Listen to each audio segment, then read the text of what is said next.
Jangan tanya apa yang bisa dilakukan negara untukmu. Tanyalah apa yang bisa kamu berikan untuk negaramu.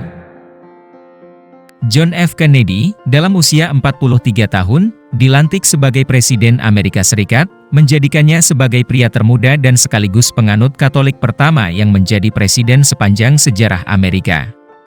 Pidatonya yang memukau yaitu saat dilantik menjadi presiden, memupus ketakutan masyarakat bahwa ia terlalu muda dan tidak berpengalaman untuk menduduki jabatan setinggi itu. Sebelum kita lanjut, tekan tombol like, subscribe, dan tanda lonceng, supaya dapat notifikasi dari kami setiap kali kami mengupload video terbaru. Di-share juga ke teman-teman kalian jika video ini bermanfaat. Mari kita lanjut. Kennedy mulai menghuni Gedung Putih sejak tanggal 20 Januari 1961 berkat kemenangannya yang sangat tipis terhadap Richard Nixon, calon Partai Republik yang sebelumnya menjabat wakil presiden selama 8 tahun atau di bawah Presiden Dwight D. Eisenhower. Kennedy menjanjikan kebijakan pertahanan yang tegas, disertai rangkaian kebijakan progresif di bidang kesehatan, perumahan, dan program-program hak sipil yang dikemasnya dalam paket New Frontier.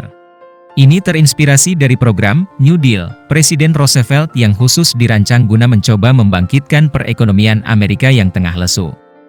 Kennedy ikut serta dalam acara debat televisi dengan Nixon. Kennedy selalu tampak santai dan penuh percaya diri, sedangkan Nixon justru terlihat kaku dan tegang. Dalam kampanyenya, Kennedy menekankan pentingnya perubahan untuk menghentikan kemerosotan Amerika sebagai kekuatan dunia yang dinyatakannya telah berlangsung selama pemerintahan Eisenhower. Kennedy juga didukung kalangan kulit hitam, karena ia ikut membantu pembebasan Martin Luther King Jr. dari penjara, menyusul keterlibatan King dalam kegiatan menuntut hak-hak sipil di Georgia. Begitu resmi sebagai presiden, Kennedy segera membentuk kabinet yang kebanyakan terdiri dari orang-orang muda yang cakap, termasuk di antaranya sejumlah tokoh Partai Republik yang ia pandang berbakat. Kennedy juga mengangkat adik yang sangat dipercayainya, Robert, alias Bob, sebagai jaksa agung, meskipun adiknya baru berumur 35 tahun. Bersama istrinya, Jacqueline, Kennedy menyemarakan Gedung Putih dan mendorong berbagai kegiatan intelektual dan artistik di sana. Sebenarnya agak sulit memastikan kedudukan Kennedy dalam sejarah sebagai presiden, karena ia hanya berkuasa selama 34 bulan. Ia tewas ditembak di Dallas ketika memulai kampanye untuk terpilihnya kembali sebagai presiden dalam pemilu 1964. Saat itu kemampuan Kennedy sudah diakui, berkat keberhasilannya mengendalikan krisis peluru kendali Kuba di bulan Oktober 1962, dan menandatangani Fakta Pelarangan Uji Senjata Nuklir bersama Rusia di tahun 1963.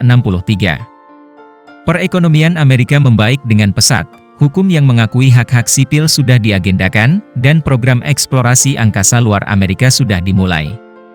Namun, masalah keterlibatan Amerika di Vietnam mulai meruyak, yang digambarkan Kennedy sebagai masalah terburuk yang kita miliki. Sejak kematiannya, Kennedy banyak dibicarakan, baik sebagai pahlawan suci, atau sebagai manusia biasa yang penuh kelemahan. Banyak orang merasa ikut kehilangan atas tewasnya Kennedy. Sosoknya yang tampan, muda, penuh energi, dan demokratis seolah-olah melambangkan optimisme dan semangat perubahan yang menjadi ciri khas dekade 1960-an. Ketika Rusia membangun tembok Berlin, pada bulan Agustus 1961 guna menghentikan arus keluar emigran dari Berlin Timur, Kennedy menolak gagasan untuk merobohkan tembok itu secara paksa.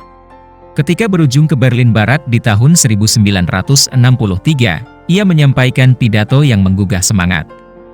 Pidatonya, Ich bin ein Berliner, atau Saya adalah orang Berlin, di mana ia menyebut tembok itu sebagai bukti paling mencolok dan jelas atas kegagalan sistem komunis dan pelanggaran kemanusiaan.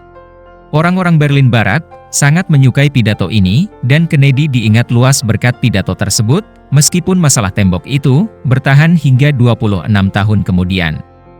Kutipan pidato ini adalah ciri khas bagaimana Kennedy melakukan perubahan di dekade 1960-an. Kita jangan takut bernegosiasi atas dasar rasa takut. Tapi kita jangan pernah takut bernegosiasi. Kebebasan tidak dapat dibagi-bagi, sehingga jika satu orang masih tertindas, semua orang lainnya tidaklah bebas. Demikianlah perjalanan dan kisah John F. Kennedy, presiden termuda pertama sepanjang sejarah Amerika semasa itu. Semoga paradigma kalian tentang penggagas pidato terhebat dunia semakin bertambah. Sampai jumpa di episode berikutnya.